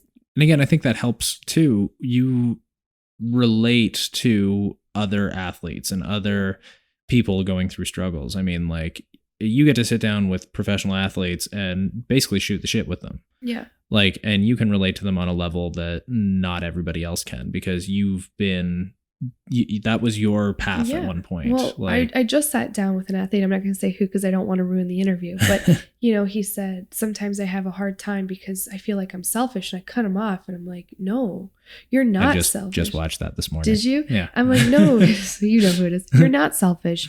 You are an athlete. So it is your job to dedicate. People don't realize how much time and effort goes into your craft.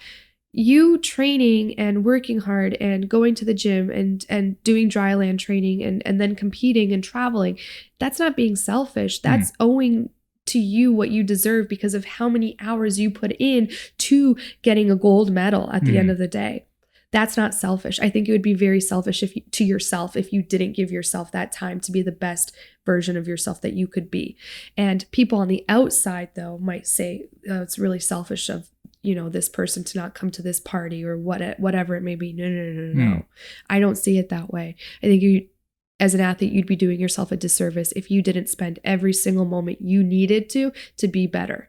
And that's we'll also be honest, this was Andre DeGrasse. That spot's going to air long before I put this out. So. Yeah, and Andre's great. And I mean, look at the guy. He overcame adversity, and he just had his season best in Czech Republic and won a gold medal. And I'm so excited to see what he's going to do at World Championships and the Olympics. And he had a big Rio Olympics against Usain Bolt, So it's like, no, don't let that outside info get in and say and let you feel selfish or anything. Don't let any outside group or whatever it is make you feel a certain way when your core being knows I should be training or I should be practicing my lines or But this goes for anything. Anything. It could be acting, filmmaking, studying, media, studying school, for school, whatever it may be, editing, whatever it may be. If that's what your inner being is telling you to do to be better, you have that right to be selfish to improve yourself. I don't think it's ever selfish to be working on something that you feel passionately about or that you feel is like a part of you. It's one thing if it becomes a detriment to other people where you are doing something and it's causing pain, suffering or whatever, or negligence to others. But for everybody has that right to spend the time working on what they love or what they do that defines them. Exactly. And I don't think there should be any guilt that comes along with that. But again, our brains are all wired like silly putty. And athletes just put so much pressure on themselves to try and do everything and balance everything. And I don't know, I can't speak for everyone, but I'm such a people pleaser where it's like, I hate saying no and I hate not, I don't want to miss out on things, but not because there was a point where it was not that I don't want to miss out on things, but I don't want to upset people. And then at the end of the day, I wasn't making myself happy because I was spent. I didn't have any time for myself. So it's just like knowing that boundary. But I love, talking to athletes because they're so dedicated. And that's why I respect how much time goes into their craft and how to get better, because that takes a special type of person, and that's why Andre DeGrasse wins Olympic medals. That's exactly why, because he's able to give himself that respect and train hard. And I don't think that a lot of athletes get enough credit for that kind of mentality and like actually going out there and training that hard and that long. Which athlete have you sat down with that kind of blew your mind the most afterwards, that you that you're getting to do this as a career? Have you watched the spot with Alicia Newman? I have not done it yet. Okay, so I just interviewed. So I came out. I did sync everything up and just spot checks up, but I haven't sat down to actually start. I came out of the Andre DeGrasse interview and I said that was one of my favorite interviews because I thought that I could. Everything he was saying, I was just so impressed. Genuine. It was so genuine. Yeah.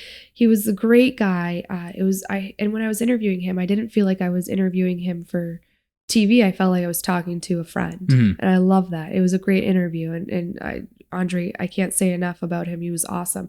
But Alicia Newman, a couple of days later, so she's 25. She's a Canadian pole vaulter, super talented, went to the Rio Olympic Games, and she's training for World Championships this year. So we hung out with her at her practice. And this girl, her mentality, not only to sport, but how to live life, she has the whole balance thing figured out. And she's so okay with who she is off the track and on the track that when I was listening to her, I was taking info from her how I could be a better person in my life now. And I said, I wish I could have heard what you had to say when I was an athlete, because I think that I was too much in my head when I played, that if I knew how to just chill the F out, I think I would have been a lot better. And I feel like she's so good at the balancing, and she has such a mature perspective.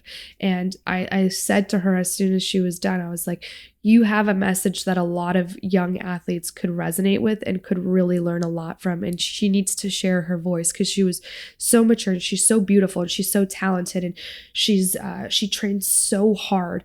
And to me, she was just the total package. And I'm listening. And I'm a couple years older than her, and I'm listening to her, and I felt inspired by just the things she was saying. And I don't play sport anymore. I'm I just want to absorb what she's saying, go back home and apply it to my life now. So Alicia Newman was someone I was really impressed by. Mhm. And and now I'm like, I want to be like friends with her outside of work because it was just such a good energy. When I was spot checking that media, like I was just syncing it up, it straight up looked like at one point when you guys were driving around in the car, it straight up looked like you were just old homies, like shooting the shit, driving around. We connected right away and we exchanged numbers and we follow each other on social media. And I said to her, I said, get her to come out and do my podcast. Yeah, she should. I said, anytime you're in Toronto, like, let me know, or if there's a meet we can come to. She was just so impressive. Also, pole vaulting is such an impressive sport. Yeah, it's pretty crazy. It is pretty crazy what this girl's doing. So, keep an eye out for her. I think she's going to do some really big things. But from like a emotional and maturity standpoint, holy, this girl's way beyond her years. Mm-hmm. But like for you, what was like the one thing you've gotten to do so far that when it was done, you were just like, holy shit. WrestleMania. Oh my God, the eyes. One, I at SummerSlam met Ronda Rousey, who I was just like, okay, so I've talked to some really cool athletes that I really love, but Ronda Rousey was like the only one that I had like a gut check, and I was like, oh my God, I'm going to talk to Ronda Rousey. Mm-hmm. This is cool. And it was a very intense interview, but I appreciated how intense she was because I feel like it wouldn't be Ronda Rousey if she wasn't. So that was a career highlight for me. But to anyone, even if you don't like WWE, I suggest WrestleMania to be on your bucket list because it is, okay, like Mercedes-Benz Stadium. There was almost 90,000 people there for like 8 hours. Insane. Just completely immersed in the production of WWE. And when I say production, I'm telling you, like, no one does it like WWE. Oh, yeah, that's a show. Fireworks, fire, like lights, everything, music. I was just like, and I just experienced my second one. And after every single time, I'm like, this is the coolest thing I've ever experienced. And I love soccer. But at the end of a soccer game, sometimes I'm like, okay, like I'm ready to go because it's an hour and a half, sometimes whatever. I was there for 8 hours, like 12 hours, actually, the most recent one. And I was like, this is the coolest thing I've ever seen. So WrestleMania for me is definitely one of my favorite things to do and see. But Ronda Rousey, and as a holy, I'm about to talk to this person, she still holds the bar high. She's up there. Oh yeah, she's cool. And then I haven't seen that interview, I don't think, or I totally fangirled. And then a couple weeks later, she was here for Monday Night Raw in Toronto, and she remembered me and she gave me a hug, and like I was, this is the best day of my life. Melted a little bit. Yeah, she's so friendly and she's so cool, and she's like Ronda Rousey, such a badass, and I really love her. So that was that. Yeah, I won't forget that. At this point, you've been doing this now with Sportsnet for a year and a half. How long were you with TFC and CBC before that? CBC, I think it was 1.5 years to 2, and then TFC kind of was like in tandem with it. And I did TFC for 1 season before I went on with Sportsnet. Arguably, most of the content that like we do is advertising, though. Like all the projects we go out for is to advertise a brand. One of the things I sort of struggle with sometimes is just like how much money goes into advertising. Like it's crazy the amount of money that goes into advertising. And like, I mean, I collect a lot of cameras and work stuff. But I try to stay kind of minimalistic. So it almost goes against my own sort of internalization of the important things in life that I'm like advertising stuff. When it comes to advertising, there's such a push for like this collecting tangible things, buying stuff, spending money. And I'm like the complete opposite in that I hate spending money. Yeah. So like, it's like this. Do I have this struggle? Yeah. Like, you know what? No, because anytime through work where I've advertised something, it hasn't been for like anything materialistic, if that were to come along, I would only do it if it was true to my brand and if it was something that I really liked. But every time there's an advertisement that comes through, it might be for something that I'm hosting or a spot that I did that I would post. So for me, I've never had that type of conflicting challenge.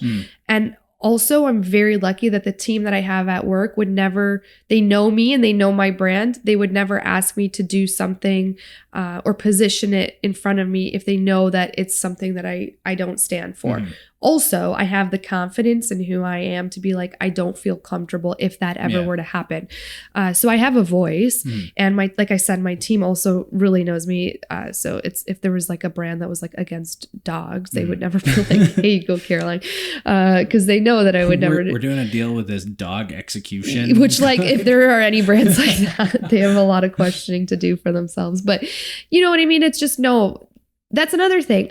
Like I said, if I want to post something on social media, I post it. If I don't, I don't. Yeah. And like, that's the thing. If being okay with who I am, if I want to post a photo of myself in a bathing suit, I'm going to post a photo of myself in a bathing suit. And that's something that a lot of people struggle with. And I did at first too, because I'm like, what are people going to say? The comments, are people going to think of me a certain way? And I'm like, I'm on a beach in a bathing suit. There's nothing wrong with that.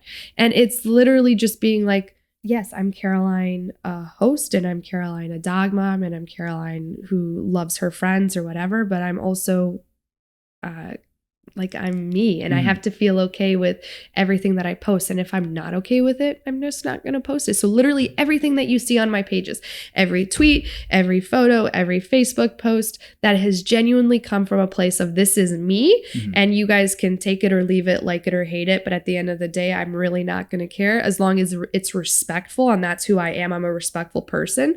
At the end of the day, like I said, if my dad, who sees literally everything I do, if he doesn't say anything, then I mean, I'm all good. Did you struggle with that initially though? Because I mean, it's not like you're the most followed Instagram person in the world, but you've got what, 30 to 40,000 followers or whatever they're called on Instagram.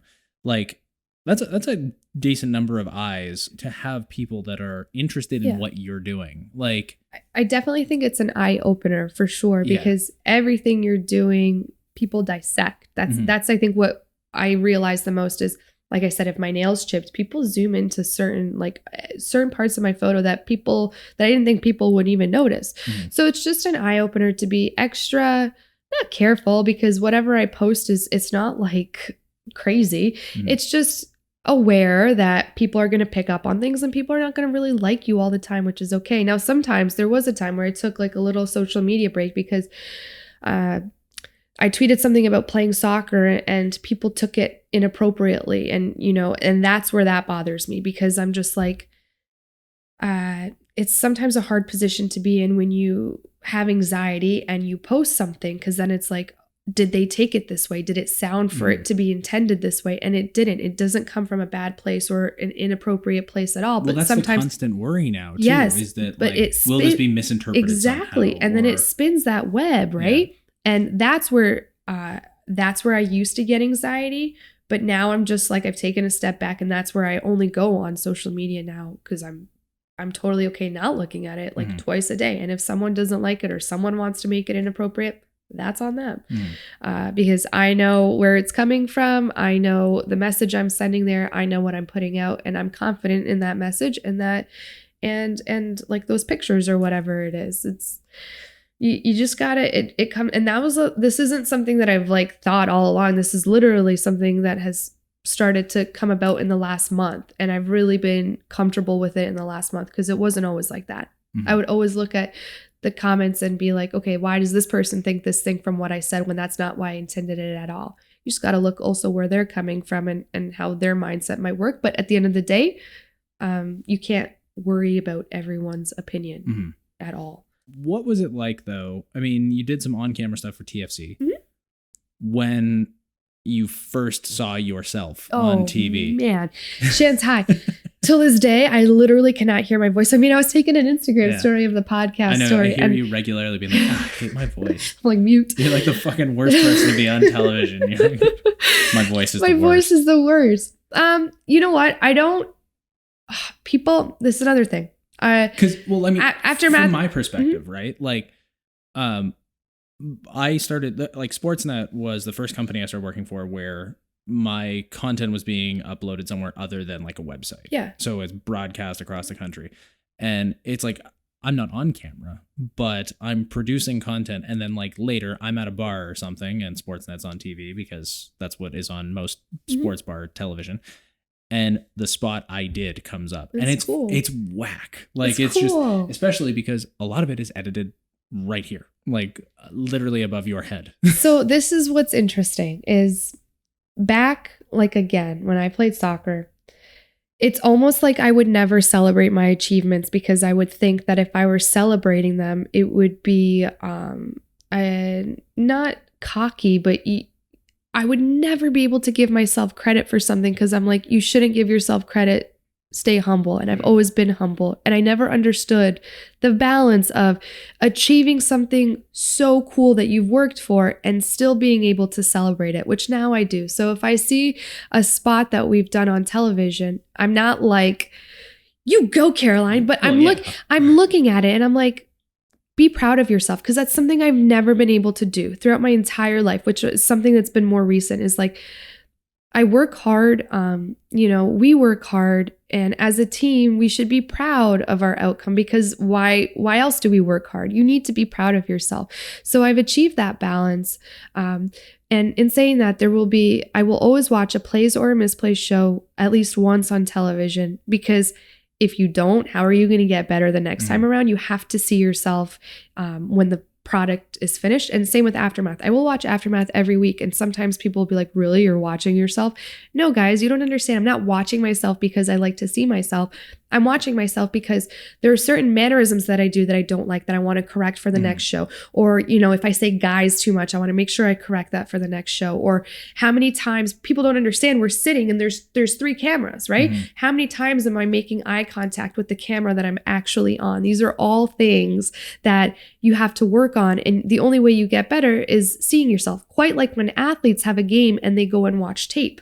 You have to see your performance of the game to know how to get better. That's the whole purpose of film. And that's what I do with my shows. Now, I'm not watching every single plays and misplays. You're watching them to study what went right, what went wrong, exactly, how to improve. And that's even the same with the spots that you added. I'm like, okay, how do I get better from one Rogers moments to another? And smile, little thing of just like a smile off the top. And I always say to you, Shantai, make sure my pitch and make sure I look happy, because those things sometimes when I see it and the first thing I'm not thinking of is smiling, but then I see it on TV. I'm like, okay, you could look a little happier. So the next time around, I put that in my back pocket and make it better. It's not the whole thing about loving to see myself or hear myself. It's like, be proud of what you're doing because you've worked hard, so you can be proud. And it's a humble proud.